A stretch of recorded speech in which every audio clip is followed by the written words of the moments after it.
looking at today is area of composite shapes. And a composite shape is a shape that's made up of 2, 3, 4, 5 other shapes that you actually know how to find the area of. A composite shape, you can't find the area of it straight away. You have to divide it up into the shapes that you do know how to find the area of. Then you find the area of each shape, add them together and come up with an answer. So let's have a look at our first one. Find the area of this shape. Well, it's an L shape. We can't do that, so we need to divide it up into 2. I'm going to divide it across this way, and I'm going to divide it into area 1 and area 2. And I'm going to tell the examiner no, I know what I'm doing. So area 1 is a rectangle which has a formula length times breadth. You're always going to write down your formula. And let's have a look at it. Well, here's a length, it's 6, and the other side I'm missing though, because this whole side is 18, but this part here is 10. So 18 take away 10 gives 8. So this part here must be 8 centimeters. So the formula, or the numbers that go into my formula, is going to be 6 by 8, which is 48 centimeters squared. Then I'm going to find area 2, which is also a rectangle, so length times breadth. My length is 12, my breadth is 10, so that's nice and easy. 12 times 10, which is 120 centimeters squared. And so now I find out what my total area is. So total area, and that's 48 plus 120, and it gives us an answer of 168 centimeters squared. Nice and simple to start with. So let's have a look at the very next one. Calculate the surface area. Now this one is a little trickier. First up, we can see two shapes. We've got, once again, our lovely rectangle, and here we also have a triangle. So the first thing I'm going to find out is just the area of this rectangle. So let's call that area 1, and we'll call my triangle area 2. So for area 1, my rectangle, length times breadth, just like the previous question, 24 times 10, I chose some really good numbers, and that's 240 meters in this case, squared. Okay, so let's have a look at the next part, which is to find the area of this triangle. Now to find the formula, or the formula for the area of a triangle, is half the base times the height. So here is the base of my triangle, and my height always is a perpendicular height. So that's a line that is at right angles to my base. So here is my height, and I have absolutely no idea what that is. I know what my base is, it's 24 meters. So the question is, how can I find this height? And hopefully you can all see that I have a really nice right angle triangle sitting just here. If I draw it over here again in red, can you see the height is here that I'm trying to find? I know this side, it's been given to me. And this length here is half of 24, which is 12. And we all know if we have a right angle triangle and we're trying to find one side, we're going to use Pythagoras' theorem. Now Pythagoras says the hypotenuse squared, the hypotenuse in this case is 13, is equal to one side squared plus the other side squared. Now 13 squared is 169, h squared, 12 squared is 144, and we're now going to solve this. I'm going to take 144 over to the other side with a subtraction. So that gives me 25 equals h squared. Now a lot of you don't like it looking like that, so we can always rewrite it. To find h by itself, we take a square root of the side. So the height is 5. So now when I go back to my question, half the base times the height, I've got half. My base we know is still 24, and my height, which we just worked out by Pythagoras, is 5. And if we work that out, we get 60 meters squared. Oops, I forgot the squared sign up here. That wasn't very good. So now all we have to do is we just need to find the answer. So the answer to this is simply going to be total area, and we're going to add up the numbers, 240 plus 60, and we're going to get 300 meters squared. And that's as simple as it is. You actually have all of the skills that you need to be able to do this, and it's really just a review of stuff we did last year. So let's find the area of just the shaded part. So we're going to be doing the same thing. Let's have area 2, and let's call this one area 1. So to find the area, what we're going to have to do, it's going to be area 1 minus area 2, because it's like a mouse has come along and taken a piece of this. So if we're going to find the area, it's going to be area 1 minus area 2. I'm going to try and do this all in one step because we're going to be working with decimals, because I've got a circle, which means I'm going to be using pi r squared, and pi is not a nice number. So let's have a look at area 1. Area 1 is a rectangle, which is length times breadth. And area 2 is a circle. We know the formula for the area of a circle is pi r squared.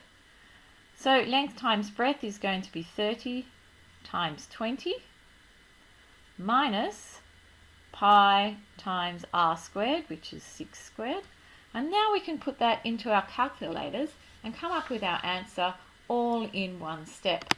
So if you do that all in one step, I think you get something like 486.902 something something something. And let's do it to one decimal place, say 486.9 centimeters squared, and that answer was to one decimal place. That's how simple it is. Let's have a look at question 4 then. A sports field in Gordon's in the shape of a rectangle with a semicircle on each end. What is the area of this field correct to the nearest square metre? Okay, so we're finding area. Now surely we can have these two semicircle ends together form one circle.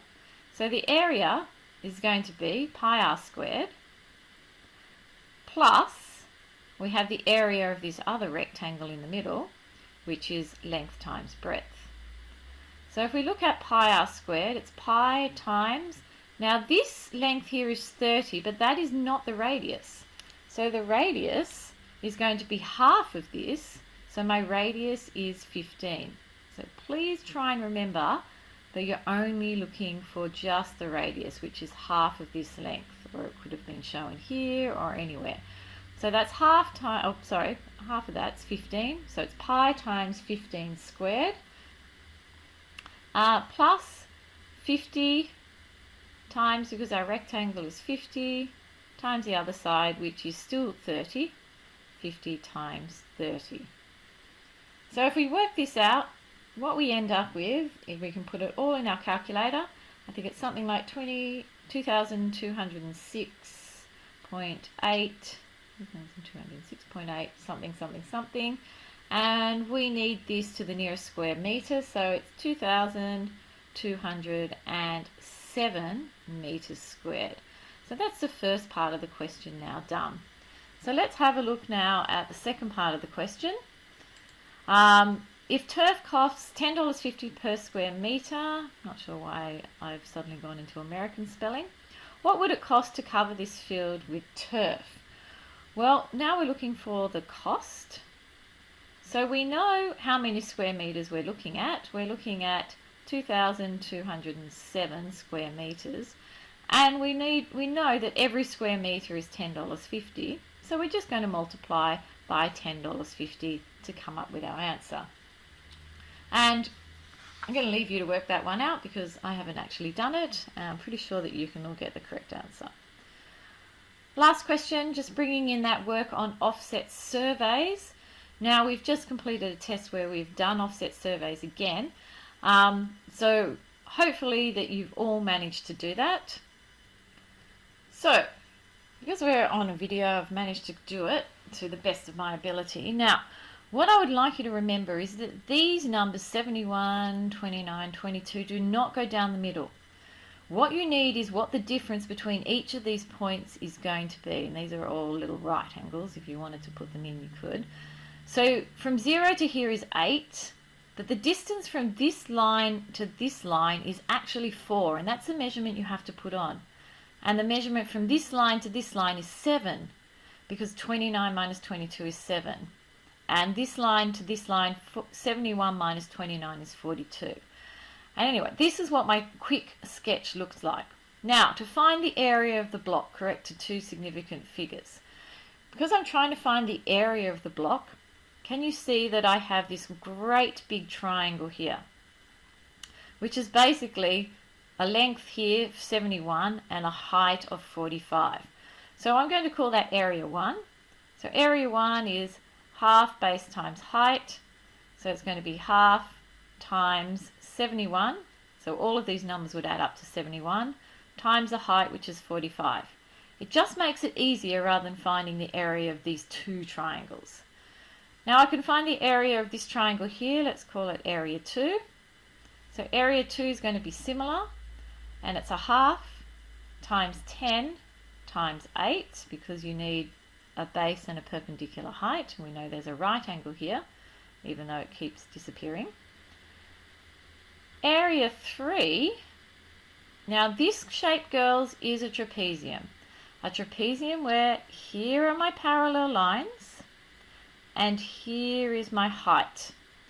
So area 3, formula for the area of a trapezium is height on 2, and you can look that up in your formula sheet, A plus B.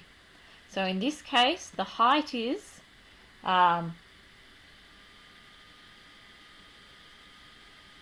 4 and 7, which is 13. Just going to double check that.